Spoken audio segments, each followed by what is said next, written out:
have to believe in the student and help them have enough success that they can believe in themselves. When I got to America, my dad took me to take an English test, and I had no idea what to say or what to do. As a freshman in high school, it's safe to assume that I was immature. I didn't know how to prioritize things, and I didn't know when to say things and when not to say things. I came from California. I was born there as a U.S. citizen. Both my parents came from Laos. My parents didn't speak English much. I didn't even know what ABC was because I didn't learn any English in Egypt. And so school was kind of tough, especially when I walked in and I spoke Arabic, and I thought everybody spoke Arabic. And they just looked at me and laughed at me. Before this program, I didn't have no idea about college, like what I was going to do after high school. But coming into this program, it made me understand the college is where you need to go after high school. It will help you get a better education and a better career.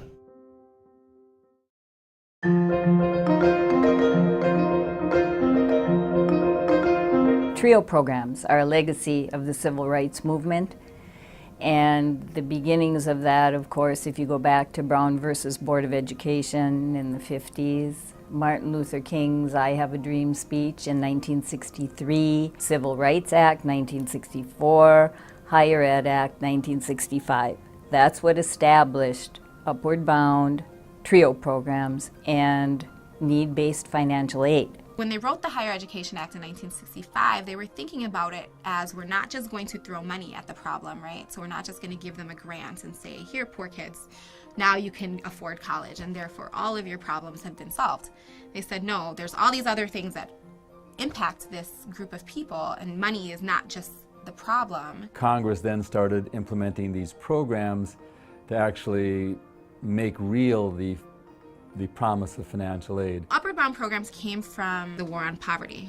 It was Lyndon B. Johnson's attempts to equalize the playing fields for people of color, people of low income, and communities whose parents had not received higher education. In order to take advantage of financial aid, you have to have good information. You have to apply in a timely manner. And this is where Upward Bound comes in.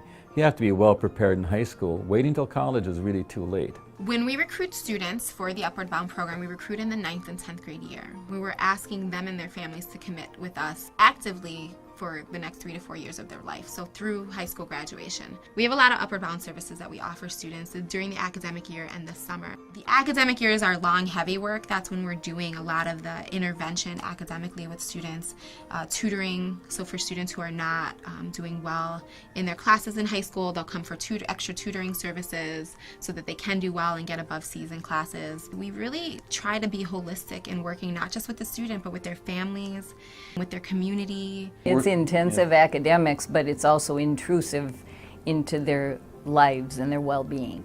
And you work with them, you know, as you go through this.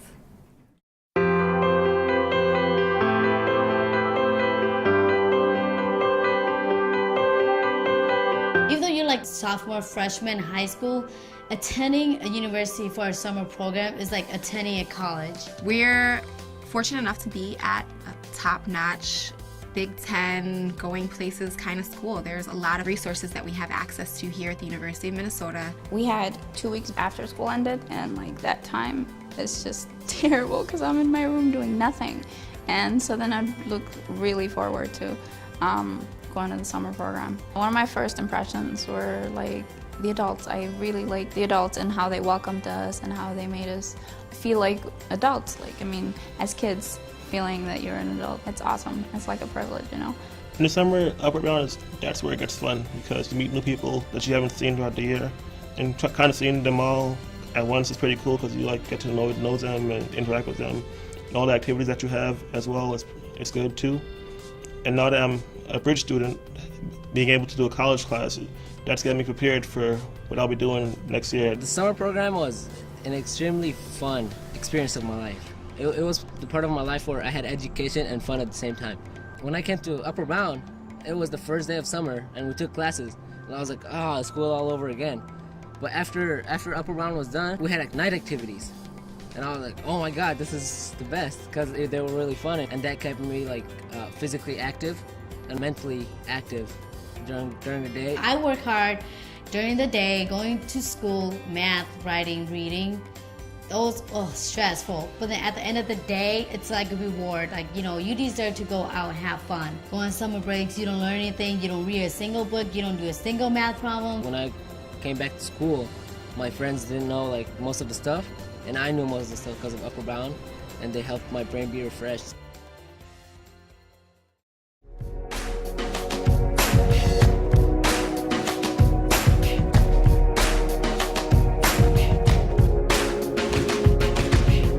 Kids in general who are in this program want to continue because you also get money at the end as well. And to know that you work so hard throughout your high school years to receive a goal of $1,000 each year in your college life, that's good. This particular Upward Bound project is really unique in the sense that we have a commitment from a very generous donor. Bill found out about Eugene Lang, who was a guy who grew up in a New York City public school. And he became a pretty well-to-do businessman, and the public school invited him back to talk to like the 6th grade class or something. And he looked around and he said to himself, what am I going to say that's going to make a difference to these kids, coming out of the same public schools? And what he said to them is, any of you that graduate from high school, I will guarantee you will have enough money to go to college. That's what Bill wanted to sort of recreate here in Minnesota. In order to do that, you had to have a program like Upward Bound where there was a relationship with the students that could be long-term, that could be developed. While our students are in high school, they get the opportunity to earn $1,000 per year to bank towards their higher education. Is a loan they don't have to take out, or work study they may not have to do, that they can just focus on their education. Karen has carried that on. She loves the students as well. She's found a place in her heart, for this program and for these students. And it's really, really important to their progress, ultimately. Every dollar counts for sure, and the generosity of Ms. Karen Sternal makes these dreams possible. It was a healthy habit. Upward Bound was basically a healthy habit for me. It was healthy for my brain, it was healthy for my body, and it kept me alert at all times. Because at the end, there's a light, and that's college. And after college, you can be somebody special. You can have a good career, make a lot of money, and you can always know that Upward Bound was the group and people that helped you get there. So I think that's why it's important to me. There are so many people like me out there. There are so many people like my peers out there that would benefit from this program. Upward Bound gave me advantage to do things that other students from my school never done before. They gave me advantage to able to travel around, see different colleges. Because if it wasn't for Upward Bound, I never see different colleges and decide which colleges I want to go to. I would like to thank all the teachers who helped me get this far. I want to thank Trisha, Minerva, all the staff in the office. Thank you. Thank you. Thank you. Good life, say